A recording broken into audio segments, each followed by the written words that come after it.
works with. But Sorry, I just wanted to get it recorded. yeah, no problem. But as Missy mentioned, we primarily work with school districts and charter schools that do have significant populations of Native American students. So I'll get into that momentarily. So the Indian Education Act has been on the books since 2003, and it was revised in 2019. And the big purpose of this law is to ensure that school districts are supporting Native students through their staff, through curriculum, and through engagement with tribal leaders across the state. Um, with the act, there's this particular designation that we're kind of talking about here, and it's the designation of historically defined Indian impacted school district. Each spring, our division runs NOVA reports to examine to see which districts qualify for this designation, and that establishes our partnerships for the coming school year. To qualify as a historically defined district, when it comes to school districts, you need to have tribal lands within your boundaries and then meet a population threshold for your student body. So either 10% of the student body or 175 students within the district. If you have that, then you're considered historically defined. Now, for charters, we simply use the threshold of 45%. So we clarified that language with our lawyers this past spring just to simplify things and standardize things because we found in previous years that we had charters jumping onto our list and then hopping off the next year.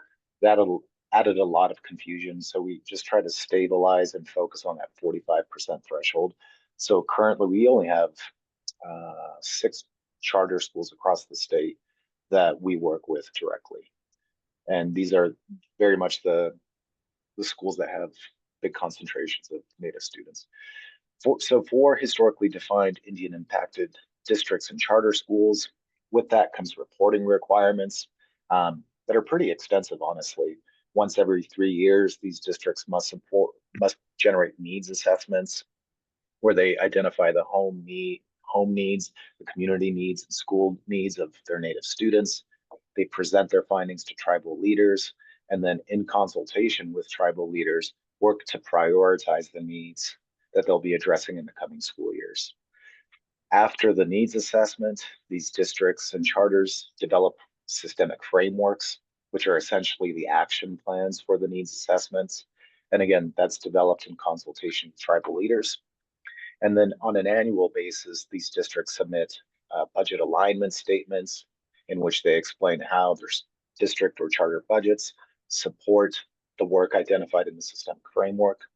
And they also conduct annual evaluations of progress to measure the efficacy of the framework and to identify any potential modifications to the framework or the needs assessment. So it's rather comprehensive. And again, the whole idea is to foster a closer and stronger working relationship between district and charter school leaders and tribal leaders. Now, Damien, yeah, I'm sorry to interrupt. Do you have like a PowerPoint or notes that you might be able to share with us? sorry, my video's messing up here. I could comb through my notes to see if I have some material available and get that to you. Yeah, and I'll Thank just you. send it to Missy if that's all right. Yes, that's fine. Cool. Thank you. So again, like we really do work with those historically defined districts. That's the focus.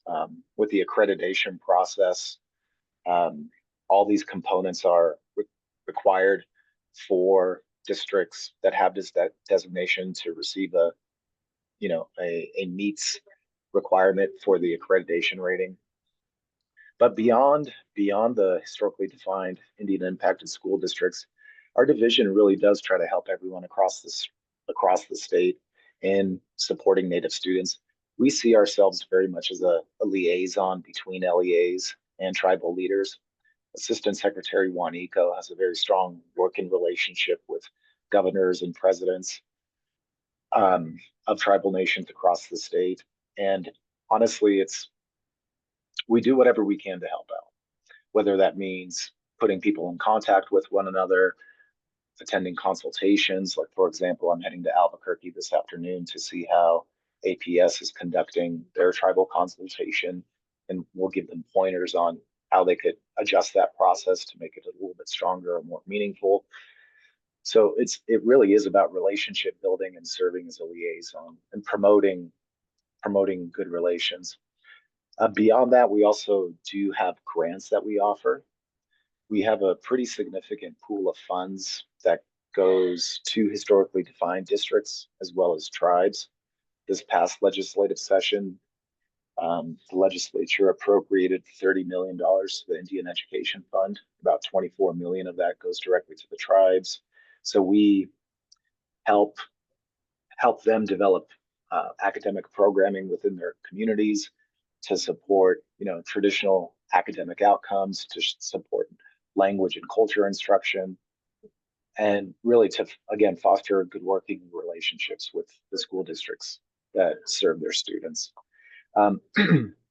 We do have a smaller pool of funds that goes to historically defined districts. The intent of those grant dollars is the same, just providing supplemental services for Native kids, or through language instruction, through after school programming, field trips, whatever it may be. And then finally, we do intend also to release a competitive grant this year. It's getting a little late in the process. We're bogged down with some things, but that competitive grant will be open to all LEAs that have at least a few Native students in their district or at their charter school. And that RFA has not been developed yet, but we made a modification in New Mexico Administrative Code this past spring to allow for our grant dollars to go beyond just historically defined districts.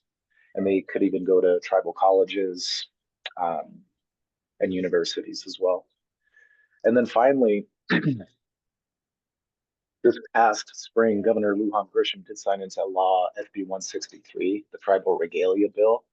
So our division has been examining student handbooks from all LEAs across the state. We've conducted public information hearings with districts, all in an effort to promote awareness of this new legislation.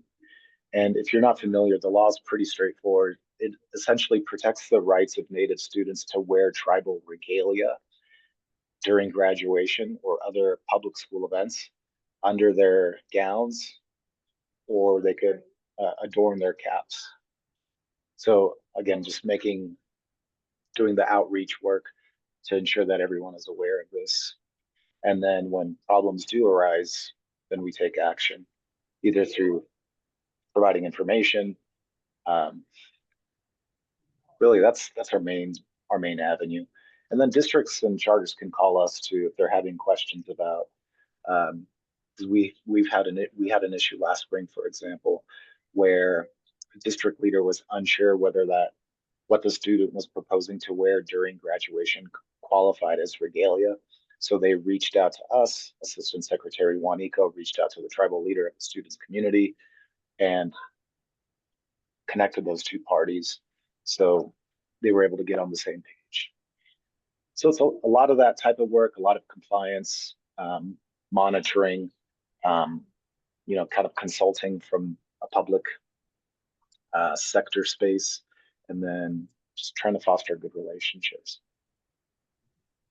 Damien, so because these folks are in they're in the space where they're going to be building their handbooks, would you recommend that they include a paragraph on the regalia that is allowed to be worn? Or are you advising schools to include that or to not explicitly exclude it? Or what we're focusing on is just ensuring there isn't language in the handbook that is inconsistent with the law. okay, So right, if so you're like if we had somebody who said, you can't have an afro, right? That would be against the Hair Act. right, And we would reject them. And if they were to say, only a white dress or blue suit will be worn by students at graduation, which neither of these schools are going to have graduations, but they might have other events. They can't do that. They can't limit. So, okay. correct. But I think it's nice when a school does, it's more welcoming when a school does address, like, we embrace Sure, everybody's culture. sure. And so, And it does make it clear, right? And folks Yeah. wouldn't have to play the guessing game. But yeah, that's Indian Ed in a nutshell. A lot of relationship building, a lot of compliance monitoring, and grant work. Damien, I have a question. I'm not sure if you have an answer for this or if you could point me towards the right folks. So in Las Cruces, we have Tortugas Pueblos that is not federally recognized. If we have students that come from Tortugas, does that count towards our student population or is that not a part of it? I mean, it would count towards student population, especially like because what we use to measure, what we use to determine who makes the list is tribal affiliation. So I know that community, there isn't a specific tribal affiliation listing for them within NOVA. So they would be classified in the other category that captures all other tribal nations from across the country. So that would be the primary way we would see them counted is through their tribal affiliation. and So because if they would we, be other, there's no other category that reaches, like, if they had 45% other, they still wouldn't have to do. No, they Tribe. would qualify. Okay. Yes, sorry if that wasn't clear. Yeah, in years past, we only looked at New Mexico, Pueblos, tribes, and nations when determining this, but this year it was expanded to include everybody else as well. Okay, that's good to know. so that if we reached 45% of students from Tortugas, that would qualify us for grants. Yes, for the allocation-based grants. As things stand now, you're able to apply for our competitive grant that will be released because that one's open to everybody. Thank you. Mhm.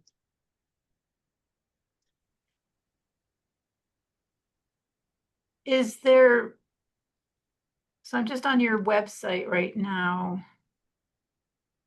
Is there a particular page that you would No, suggest that they read? I would stay away from that. Yes. We're in the works of revising this thing. Okay. There's a lot of dated information that's poorly arranged, so please don't go to our website. Then I won't share a screen. Yeah, I was just like, I remember it looking differently in the past, so I'm finding it a little more unclear right now, but Yeah, that's a so, very nice way of putting it. yes. Are there any regional events, or you guys don't have a conference or that? Actually, statute requires us to hold 2 summits per year. This Right. happens, yeah. Our next one is actually Thursday next week. These are called the Indian Education Government to Government, Government to Government Indian Education Summits, and all tribal leaders from across the state show up. Governor Lujan Grisham is typically there. The secretaries of PED, ECD, HED are also there, and it's a big showcase of um, priorities, results from the various agencies. It's a chance for tribal leaders to share thoughts and ideas. It's a space where this higher level consultation can occur between Governor Lujan Grisham and the governors. So that happens in October and June usually. Aside from that, we do host a monthly call for the districts that we work with where we share just the latest news from IED, updates on deadlines, grants, and things of that nature. So I want them to know that should they start to see, once they get students enrolling and they start to see that there are a lot of resources and opportunities to connect with, Yeah. and it's all about best supporting those students and eliminating barriers to their success. So, Yeah. And we very much work like at the administrative level with charter school administrators, superintendents, because these reports that I mentioned earlier, the needs assessments and the systemic framework, they're they're big undertakings. They're really big undertakings, and they should be steering the direction of districts in a lot of ways. So, Assistant Secretary Juanico and I, um, that's the audience we're typically working with. We're not so much in the classroom, but more at the like district level leadership level. Right. Which Julia will be a superintendent of her own district, and then Yeah, whoever yeah. Steve finds to run his school, same with him. So, all right, so we're gonna steer clear of their website from now. When I see that they've updated it and stuff, and I can let you guys know at that point, to check it out. Do you have any other questions for Damien? No, my only comment would be is that Highlands is doing a lot of work with Yazi Martinez. So I usually attend this quarterly things, and the Native American is always on the agenda. So there's a lot of folks at Highlands that are very, very sensitive to this. Mhm. Well, it's important stuff, and Yeah, and honestly, I mean, it's what's going to help Native students is going to help everybody, right? So it's Yeah. really just a matter of making the whole school experience and the product that schools offer stronger. absolutely, absolutely. And yeah, I do have some, I'm thinking about it now. I do have some presentations that are just waiting for a green light from Assistant Secretary Juanico, because they're going to serve as the basis for the school board training courses coming up. Once I get the green light on those, I could share them with you, Missy, because it Okay, covers the perfect. act, the consultation process, and SB 163. So that'd be really everything you need to know about us. Excellent, perfect. All right, well, if nobody has any more questions for Damien, we can release him. And we could take a break while we wait for Rebecca Reyes to come at 9:30.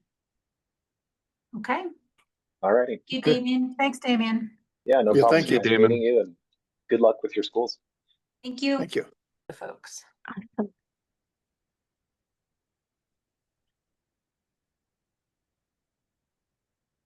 Good morning. My name is Rebecca Reyes. I'm with the Language and Culture Bureau. What I'm going to present on is English learners. Our bureau does cover English learners. We cover bilingual programs, bilingual biliteracy skills. We also cover equity councils, and then CLR. And so if you're ever wanting a presentation on those, I can point you to the correct individuals that oversee those programs. Right now, I am actually hiring for an English learner specialist, so that is why you guys are actually stuck with me today. I've actually been with this bureau for about 5 months. I've been with the public education department though for 10 years. With the state, a total of 24 years. So I was the director of licensure, director of safe and healthy schools, and deputy director and interim assistant secretary with Indian Ed. So I have quite a bit of knowledge in regards to PED. And then anytime that you guys have any questions, just let me know. And you can go ahead and interrupt me at any time. I do talk fast, so let me know if I need to slow down. And then can you guys see the presentation? Okay, perfect. So by the end of the presentation, you'll be able to order the 3-step process with English learner identification process, discuss any potential solutions for determining in-state and out-of-state English learner status, and then also identify documents and electronic records for in-state and out-of-state identify documents and electronic records that support accurate identification of English learners. And Missy, I'll actually send you a Word document for what should actually be in the CUME file. So in this training, we'll learn the skills and tools to accurately identify students who are English learners.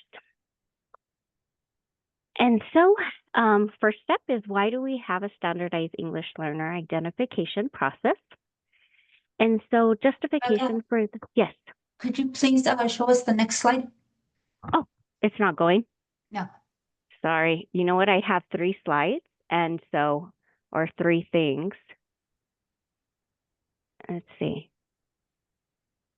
Are you able to see? So you might be sharing the wrong screen. Uh-oh. Let me see. Stop share. Hold on.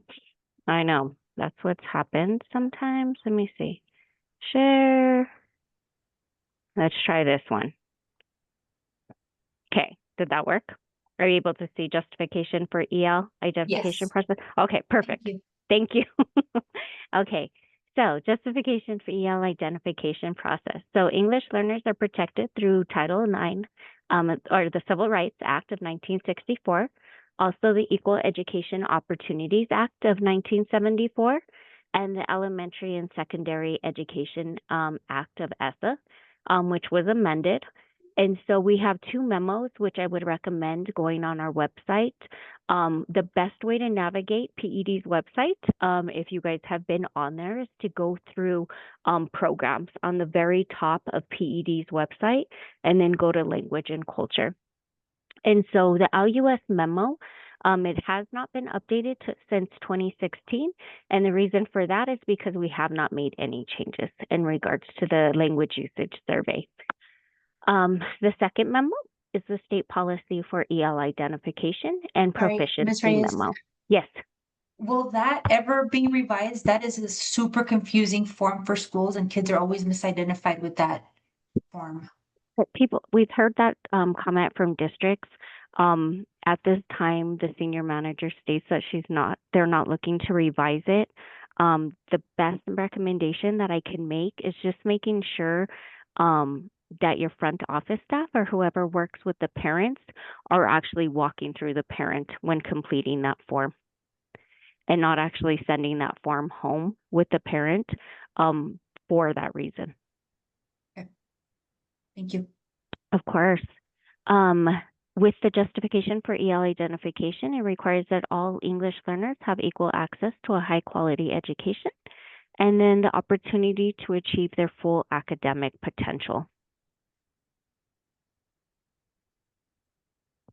Let's see. Okay. The next we're going to discuss is the actual 3-step process for English identification learners. So the 3-step process starts with that form that you just spoke about, Ms. Rivera Tapia, with the language usage survey. The second step talks about the proficiency screeners, and then the next step is the parent notification. And so with the first step, we're going to go over, which is the form. So the form looks at the 7 questions, and then it goes into the actual languages that is spoken at the home. And then it has other questions. And so this form we also have on our website. And so if they answer yes to any of the questions, 1 or more languages indicated on the question 7, this is where you're actually going to have your front office staff be more of a detective. So if they select English only, they're going to ask if any other language is spoken.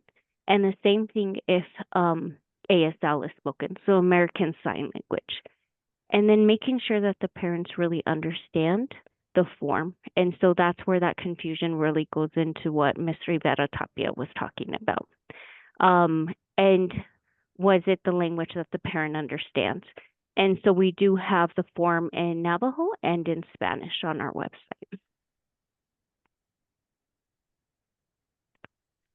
The next step is the actual identification process, which is the actual screener. And so we have a kindergarten screener. The first semester is done in listening and speaking. Once they enter the second semester, they're actually going to do all 4 domains, which is listening, speaking, reading, and writing. There is an alternate screener as well, and that's for the most significantly disabled students.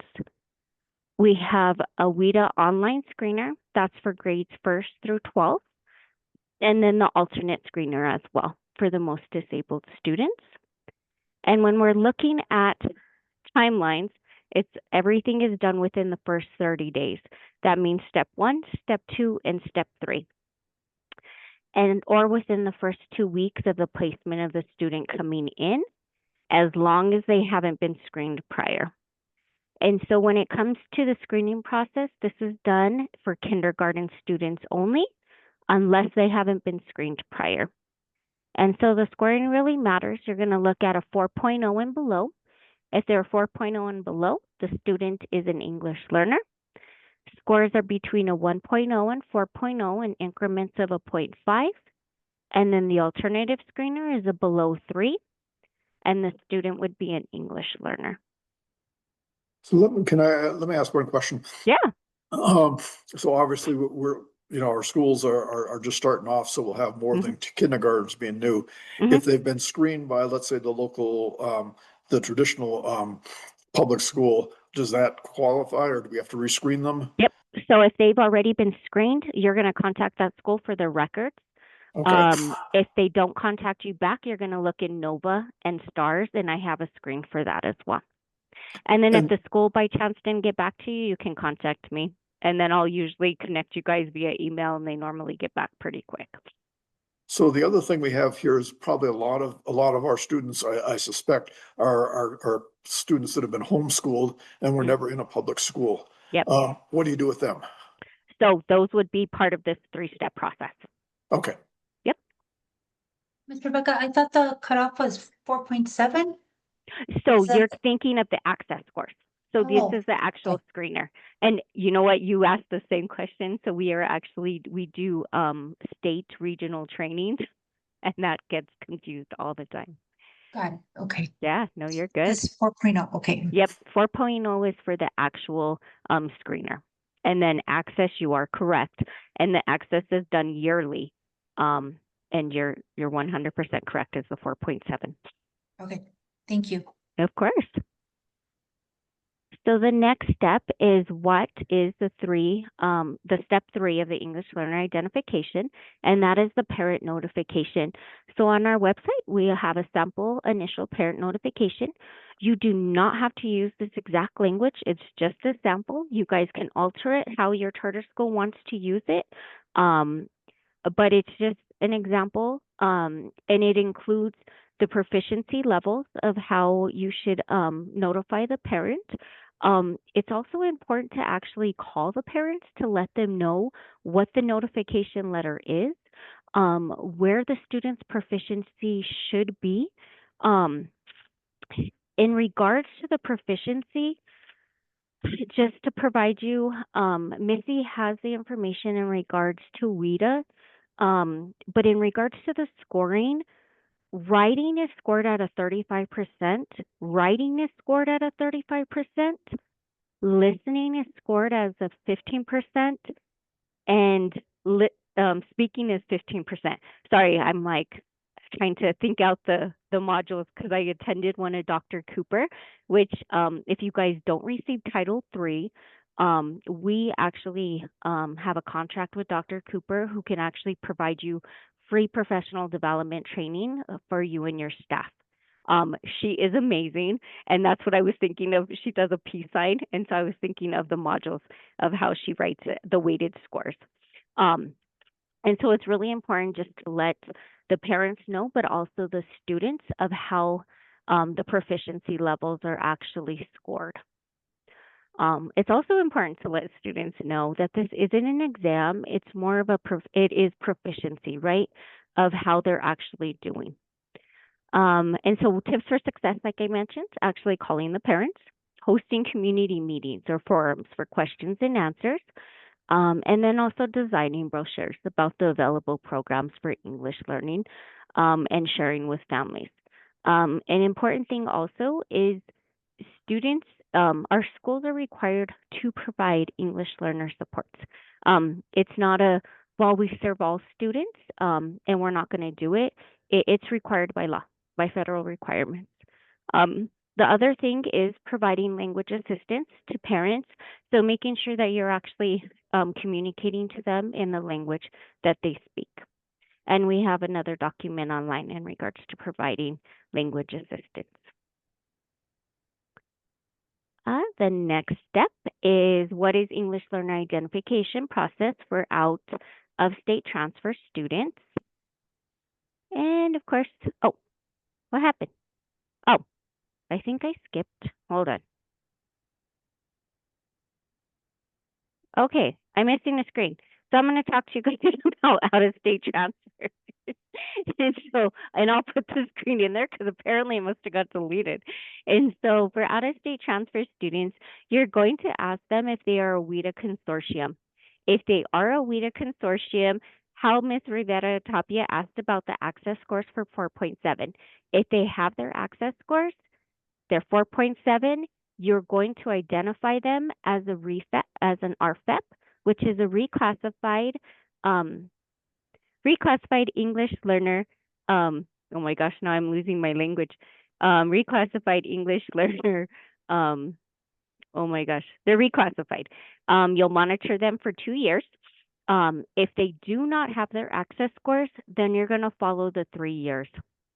Also to consider, any student coming from a DOTI or a BIE school, they are part of the WIDA consortium. You would ask them for their access scores as well. And the reason for that is a lot of times, more often than none, BIE schools will automatically classify their native students as English learners without even having them complete a language usage survey, which kind of defeats the purpose of them continuing to learn their own language. And so that is the reason why you would ask them for their access scores. And then if not, they don't have them, then you would have them fill out the language usage survey. What's a BIE school? A BIE school is, they can either be overseen by the Bureau of Indian Education or they're tribally controlled. And the other one that you said? DOTI is the Department of Defense. It's an education agency. Okay, thank you. You're welcome.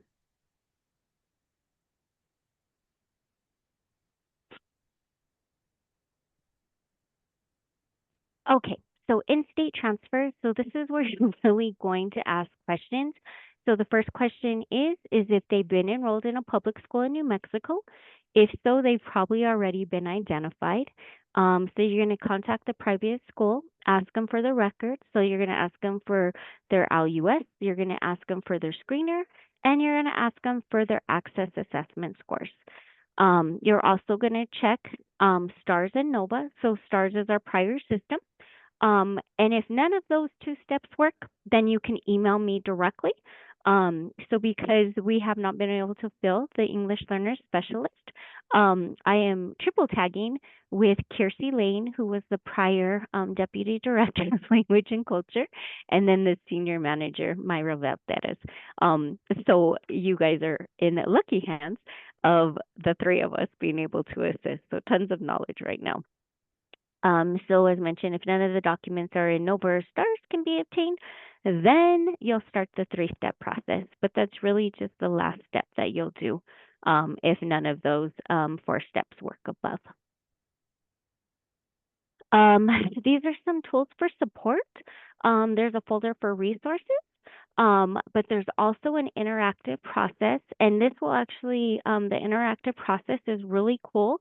It will actually take you through an in-state process and an out-of-state process of saying, like, if this person has this, take this way. If this person takes this, go this way. So it's a really cool roadmap that was created by the prior English learner specialist. So I recommend you guys walking through that. The next step is if you address any potential errors in English learner. So lucky for you guys will be starting fresh. But what you will find out is students who transfer to you from other schools probably identified English learners incorrectly. It happens a lot, unfortunately. And you'll find out students who may have been in BIE or APS happen to be identified 3 times over. When they should have only had 1 LUS in their lifetime of their education. And so these are the steps that you're really going to take. So in the case of a district or charter school, you suspect it. You're going to attain the student's language usage survey and proficiency scores. So if after reviewing the documents you determine, yep, this was definitely an error, you're going to correct it in the NOVA system, and then you're just going to fill out a form that we have on our website, and then just email it directly to me. Or if I'm lucky, I was able to hire somebody by then. And then the document that Missy's going to send you is some information on these WIDA models. They're really awesome. You can do them twice a year. It's computer-based, semi-adaptive. It's really looking at language proficiency assessments for students in grades 1 through 12. It can be, like I mentioned, administered up to 2 times a year. It's really looking at, like I mentioned, up to the proficiency and how you can tailor your students to grow within those 2 years, right? So really looking to enhance their English language development, and how you're actually growing your students. So it's really tailored to them, but how you're also helping your teachers to grow your students. And I think, one other thing. So this is actually required annually for any coordinators, directors, principals, frontline staff to complete. It's a really awesome Canvas course. If you have ADD like me, I recommend do not click on all the links. You will be on a week-long journey, but you will truly learn a lot about English learners. So save those links for later and just complete the course. As long as you register in Canvas, you'll get the badge at the end, but it truly shows you how to identify English learners appropriately. Definitely, frontline staff need to complete it. We do technical assistance visits. We also try to attend any visits that Missy invites us to. Really not to be a gotcha, but to really make sure that you guys are supporting your staff, or not only supporting your staff, but supporting your students to grow, right? And getting them to proficiency. And then, like I mentioned, I'll send Missy the document as to what should be in a CUME file for English learners. And that should be your LUS, just to cover it, your initial letter letting them know, like, hey, the student is an English learner. It should attach their scores and then their annual letters. If the parent decides, hey, I don't want my student participating, they can have an opt-out letter, but you still need to be providing them that English learner development, even though they don't want to participate. And it doesn't mean you're pulling them out. It just means you're still providing them services. The last thing is just really some additional resources, links, easy links. Since I know our website is not friendly, has the IUS guidance, serving English learners TAM, technical assistance, access to the WIDA. It's a really great website. And then my contact information. And that's all I got. Do you guys have any other questions? I'm gonna end this. Is that that EL course, is that yearly? The Canvas course? Yes, ma'am. Yes, it is yearly. Okay. And we try to update it so it's not the same. I mean, granted, it doesn't change in regards to identification, but we try to add more information. It's a good reminder. It's funny. Yes. It's not funny. It's amazing what you will forget if you only do it once a year. No, Yeah. it really is. That's right. And that's, so one of the things that, one of your tasks for November is the annual board calendar. And it's those kind of things. I want you to think, I mean, Steve, you're coming at it from the perspective of the board, and Julio, you're coming at it from the perspective of the head administrator. It's a tool, it's called the board's annual calendar, but it's a tool for both the head administrator and the board to keep track of those things that only happen once a year. And then you've got things that happen every 3 years or every 5 years or every 2.5 years, right? And so you can have that on your annual calendar, like thinking about that, Julia, like set it on the board's annual calendar to ask you you know, in this month, if you're ready for the thing in next month or in 2 months, you know, like how much lead time do you want for the board to kind of be prompting you to do a thing? And the board, that's a good place to hold those things that, you know, aren't regular. Like you're gonna have grants that have different reporting requirements and different requirements for reapplying and things like that. And so really think about how you can hold all of these myriad of requirements that are going to come at you from PED and everybody else, so that nothing gets lost or dropped or falls in the cracks. So, And just to let you know, we do federal regional trainings and then state regional trainings. And so, like I mentioned, we're doing. We finished all of ours except for we have one last one in Las Cruces. And so, even though EL doesn't change, I did a similar training to this, but I also do Kahoot at the end, just and we don't do death by PowerPoint because we all know that's really hard to sit through. So we do a lot of activities. My last activity was Kahoot. And it's funny because a lot of them get a lot of the questions wrong, even though it hasn't changed with EL. And so we just try to do different things to change it up. But yeah. does anybody have any questions for Rebecca? Rebecca, think will you we're be good the for one now. presenting in Cruces this upcoming? I won't, but Charlie will be there and he has all of my slides and Kahoot. And Charlie does our bilingual programs. And then Daisy will be there to assist with the bilingual and the biliteracy still. Will you be there in Las Cruces? Yes, ma'am. Perfect. Yeah. And then Ian, he is our contractor. He'll be there to do the equity councils. And then Dr. Campos will actually be doing a small presentation on our Title I Part C. Thank you. Yeah, I was going to go to Cruces, but we start our site visits that week after. So I'll be in Animas and Bloomfield and Aztec. So I was like, oh, I need a little rest.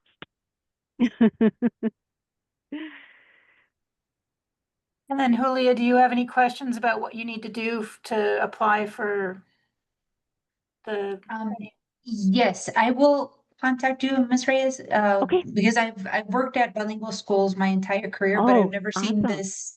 the beginning of it. I don't know that part on how schools got that. So the whole application process and how to become, we are an 80-20 school. We're a STEAM school that we're opening up. So I definitely Oh, need that's to, amazing. I need to walk through the whole step. So if you wouldn't mind, I'll be reaching out to you. Yeah, and then so you're gonna apply, are you gonna apply for the bilingual still and the bilingual program? We're a K-5. Is that, can we apply for the bilingual seal? So I would still talk to Daisy because the students can start it. And so I would recommend it because they can start that process, And we are which is having digital portfolios for the kids anyway, yeah. starting in So kindergarten. I would talk to Daisy because it's really recommended that they start that process, especially when they're littles. And then Charlie is actually located in Las Cruces. And Oh, he's in a little white padded office. No, I'm just kidding. It's not padded, but it should be. And so he would love to get out and talk to have like one-on-one contact. And he's our bilingual program. So he does the initial application. So he can walk you through it and tell you exactly what you need. And he probably needs one-on-one contact because I go out once a month and like go out there because I feel so bad for him. I'll reach out to him. Yeah. He'll be like, oh, people. Yes, right, exactly. And then Steve, do you have any other questions for Rebecca? More stuff to learn about. Oh, yeah. And as So- soon as you think you learned something, then there's even more to learn. I mean, in 10 Yes. years, I'm like, whoa, where was that? And they're like, it's been that way. I'm like, oh, weird. No, this is a good, I've got a sense of it. But clearly, and you're recording these things, Missy, so, and we've got presentations here. So when we do have a head of school, it's gonna be more important that he or she, understands this than I do. Okay. All right, well, thank you, Rebecca. Of And I have, course, thank you. yeah. Thank you. And I've- Missy, let me update the out of state and then I'll send you this presentation. Okay, perfect. Since I was missing the slide, I was all, Right, "Ooh." yeah, oops, yeah, Yes. thanks so much. Of course, thank you, Thanks, and it's nice Rebecca. meeting you. Thank Thank you. you. Nice to Bye-bye. meet you. You as well. Bye-bye. I did forget to start recording, so.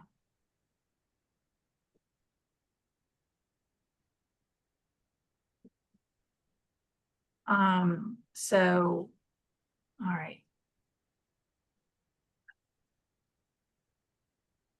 Any other questions that you guys might have for Anna?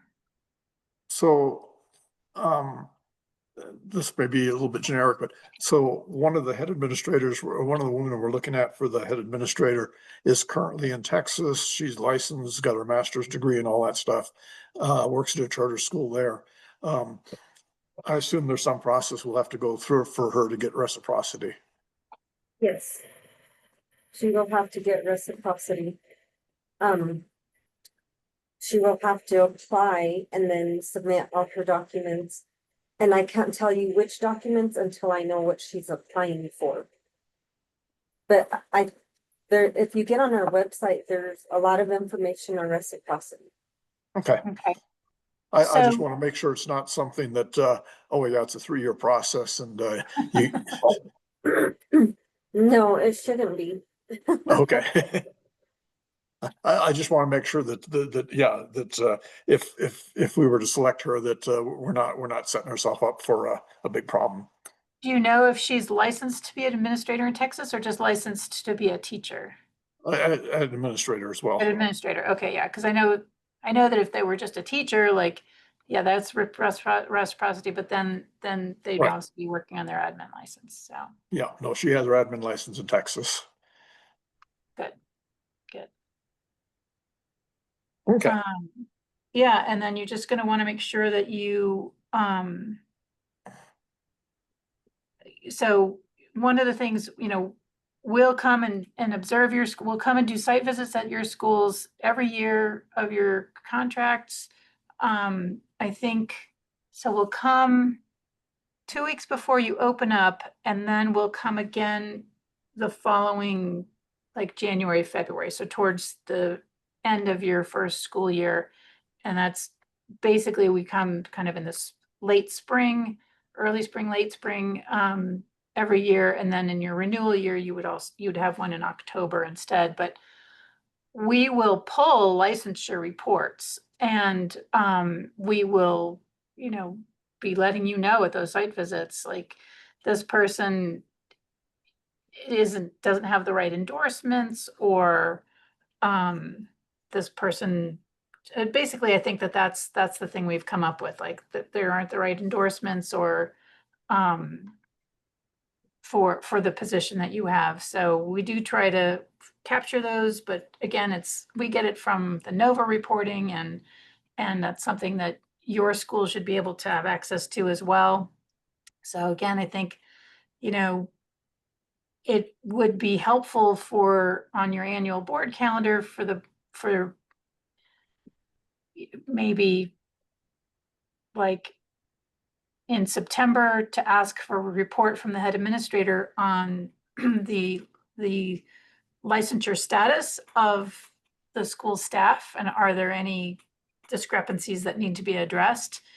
And, you don't have to, like, the head administrator wouldn't have to say, here's the list of people and what's wrong with their reports, because you don't necessarily want to do that in a public meeting, but the head administrator could report that they've run the NOVA report and they have found no discrepancies on licensure, or they did find something and they are addressing it. And so that would be an appropriate kind of report. And it's something you're going to be checked on by us. So if you're checking on it before we get there, then if the site visit team comes, you can say, yes, we're aware that is, and this is what we've done. And that would preempt, it'd be proactive, and that's good in getting all that stuff done. And sometimes there are errors, but with licensure, most of the times, I think we've seen just people not having the correct licensure for the job description that you've said that they have, so. But if nobody has any other questions, we can let Miss Anna get back to her day. And reach out to me if you do, if anything pops up, you could email me, call me, send me a text. Okay, I'll put my number here in the box. thank you, Anna.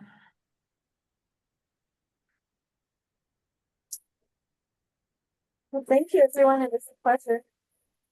Thank you so much, and Thanks it so works out. Appreciate it. Thank you. Perfect. Do you want me to deactivate your other account or do you just want to leave it? We'll just leave it. Okay, perfect. Thank you. Thank you guys. Have a great day. Thanks, You Anna. too. You too. Take care. Okay, she's our resident. I think every time I see her, I think like she looks like not Catherine Hepburn, Audrey Hepburn. But she's a lovely lady and very helpful. Because I know that licensure can be a difficult thing to Challenging. corral. So, she's very helpful and we want to make sure that everybody's successful. But I do think that it's, again, like your board thinking about what are the, as a matter of fact, I think that it would be a good idea for you guys to be looking at the performance framework and the contract that you're going to be negotiating. I can send you blanks of those if you'd like. They are on the website, but I can send them to you in an email.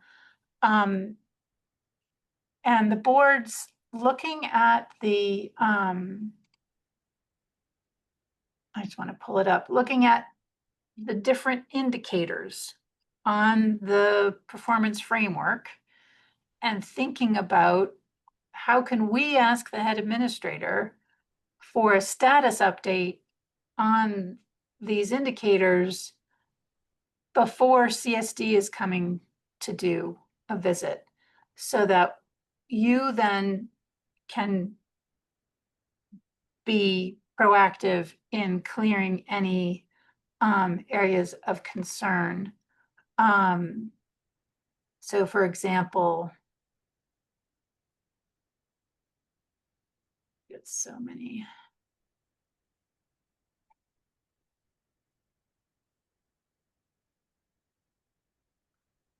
Screen. So this is the performance framework. And like I said, we're going to talk about the academic stuff next time. 1A, 1B, 1C is all the academic. 2B is your educational program implementation. So we'll be, again, I'll be working with you individually on, this is what you said you were going to do in your application, and how are we going to write this to be kind of a descriptive of what we're going to see when we come to your school. So not to worry about that. But the organizational and the financial frameworks are really the ones where I think the board can have asks of the head administrator or of the board or of the business manager for reports on how we are doing. So certainly like board membership, you guys should be, the board should be responsible for their own board membership and training. Like your bylaws, you could say that you have an expectation that everybody's going to complete their board training hours within the first quarter of the fiscal year, right? That can be a standard that you guys try to hold yourselves to. But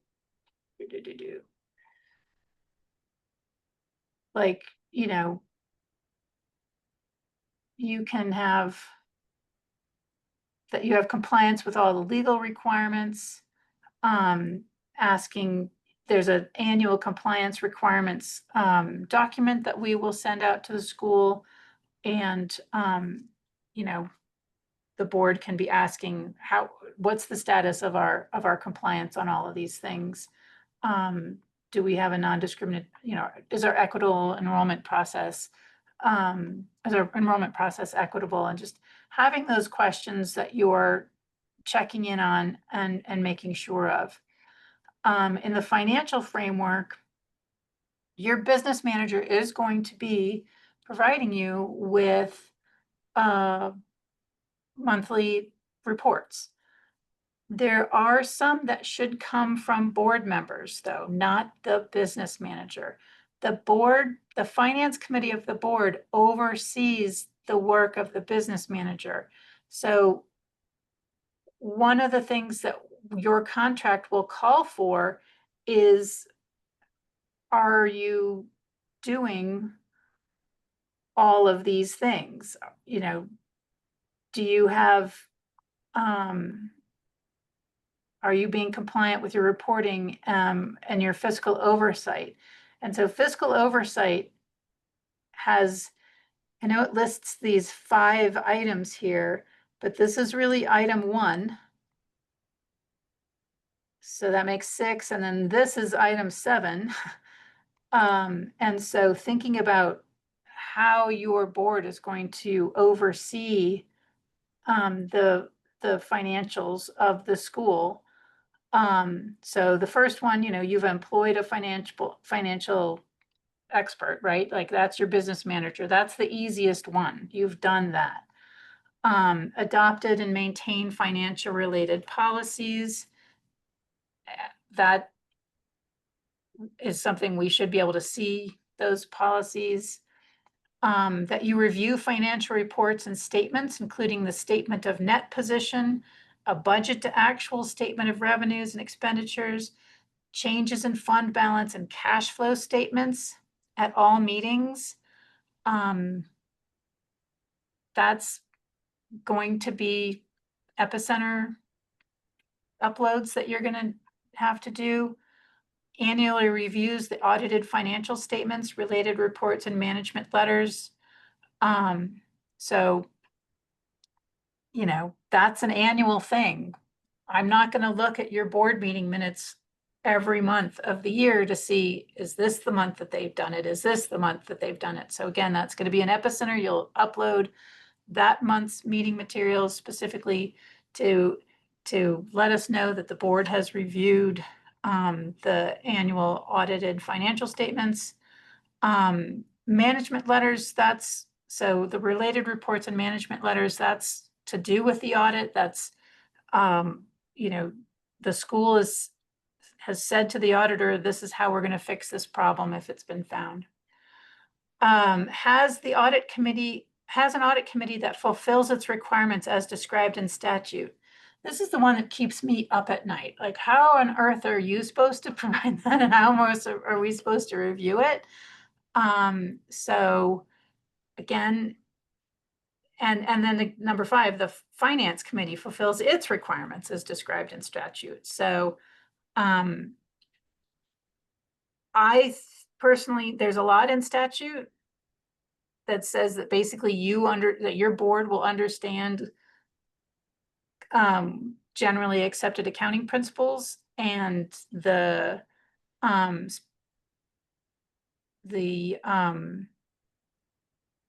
can't remember if it's Speedwell Commission of Organization. It's called COSO for short. So I think that the way to show that the audit committee has fulfilled its requirements is that the audit committee is meeting, the audit committee has reviewed the audit, and the audit committee is monitoring the school's response and what the school is going to be doing. The finance committee, I think the way to best fulfill that is they should have a report on your agendas that's reflected in your minutes, that's coming from the finance committee. If I'd been allowed to be in the room to write this, I would have written it very differently. I think that your finance committee members on your board should be doing random internal control monitoring every single month. That can be something as simple as let's say Steve is the board member who's one of the board members who's on the finance committee. So Steve has received from the bank that you choose the monthly reconciliation. And the business manager, Mike Vigil, comes and has this meeting with you and he goes, here's the reconciliation for this month. And Steve's like, yep, that looks exactly like the one I received from the bank. That's an internal control check. Other types of internal control checks are logging into EFTPS.gov quarterly or once a year to ensure that the payroll taxes were paid appropriately. But one of the schools in our portfolio, I thought had a really good plan to make this a regular activity for the finance committee. And so the two finance committee members they would get the bank reconciliation and then they would just choose 5 random transactions from the bank reconciliation and investigate, and ask the business manager, who is this for? What was it for? Was it delivered? They're basically ensuring that it's a legitimate business, that it's the materials were received, that it wasn't a duplicate, so that's one good way. And then your monthly meeting minutes can reflect a statement such as the committee members Smaby and Brown, or I'll say Smaby and Kappas, did a random check of internal controls and found no concerns. And that's enough for the report. An alternative, if you did find an error or a concern, you could again say,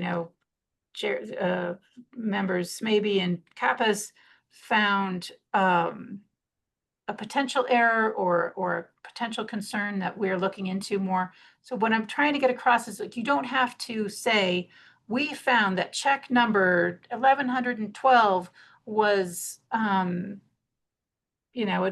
duplicate payment to the Vigil group. Like, you don't have to get into that level of detail, but you want to be able to express that the finance committee members are doing the tasks that they're supposed to be doing. Does that make sense? So I can give you more examples if you want. Maybe in Kappas got it done. Yes, maybe in Kappa's got it done.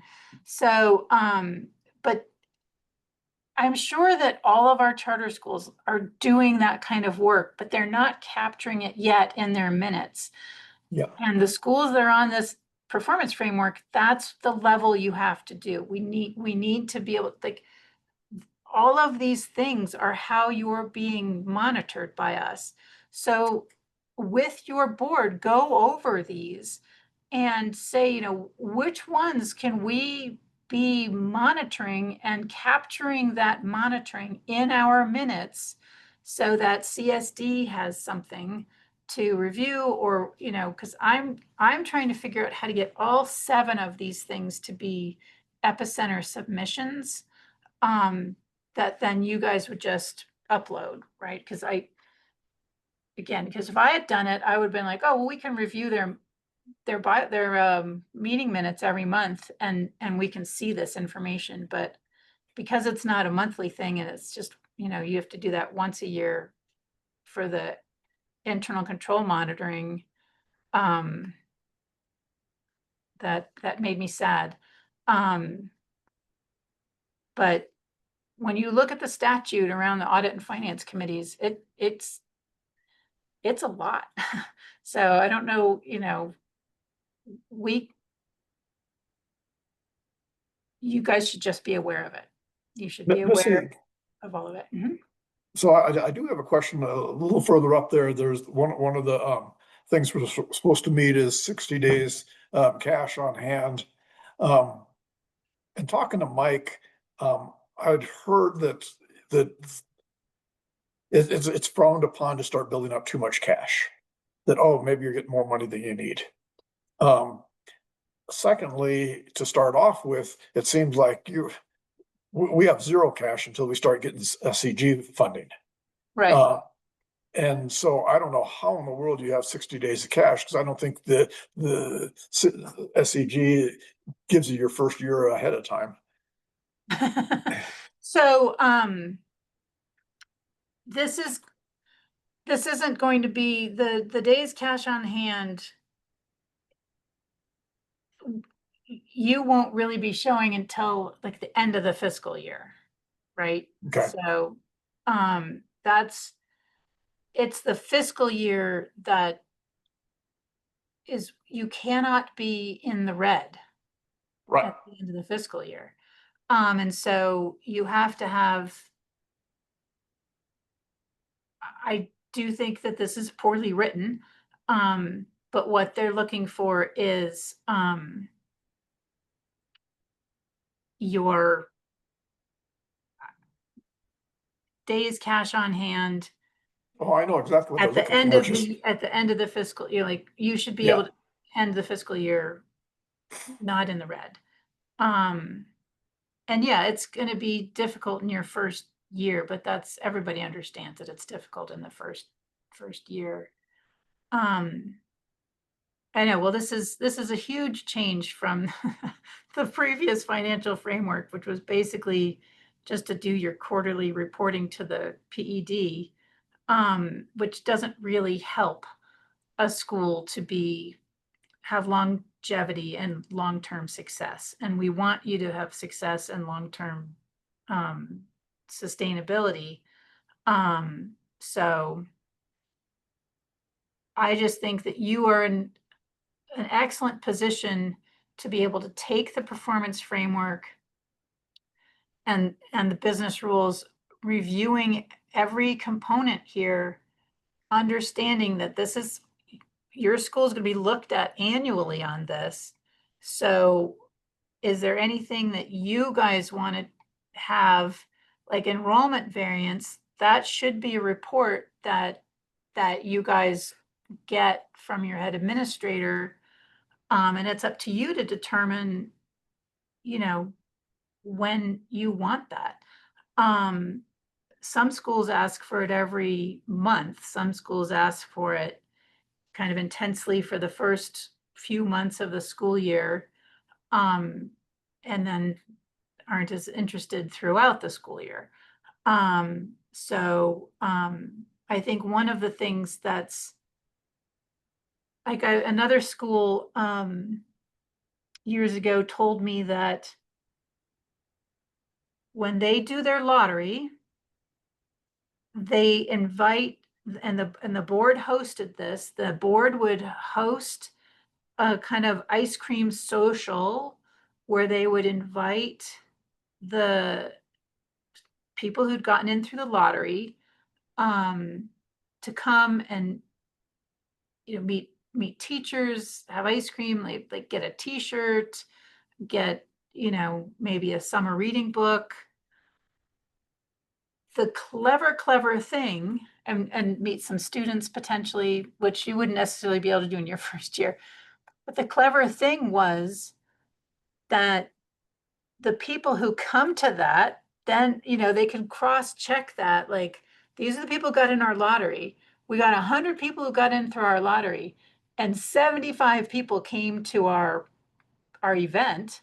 So now we've got 25 people to check in on to see, are they still going to come to our school? Are they still interested in our school? And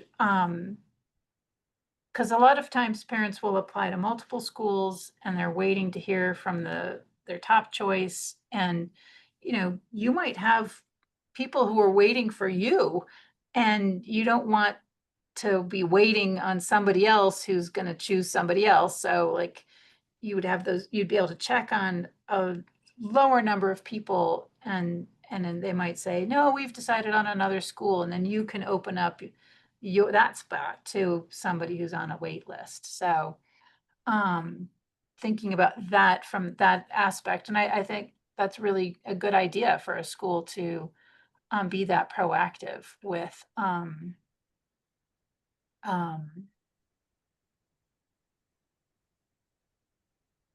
enrollment. I wish lotteries were held at the same time for all schools. Right. Well, I mean, that is something that I almost wish that the PED, like everybody, people would just turn in stuff and these are my top school choices, and then PED kind of managed it, but I don't know But then you've got private schools, on top of that don't follow all your rules, so. The charter school Well- may be the backup for getting into St. John's, and well, you can't tell Right. St. John's when to do their lottery. no. Private schools ask you to commit before charter schools so that Okay. they can pocket. If you don't take it, they'll pocket that fee. The Okay. charter school application fee. Oh, interesting. I did not know that. I don't understand where the business rules are on the, maybe the contract. And So, more they only do, they don't have any choices, so. when you're looking at the charter school contract page,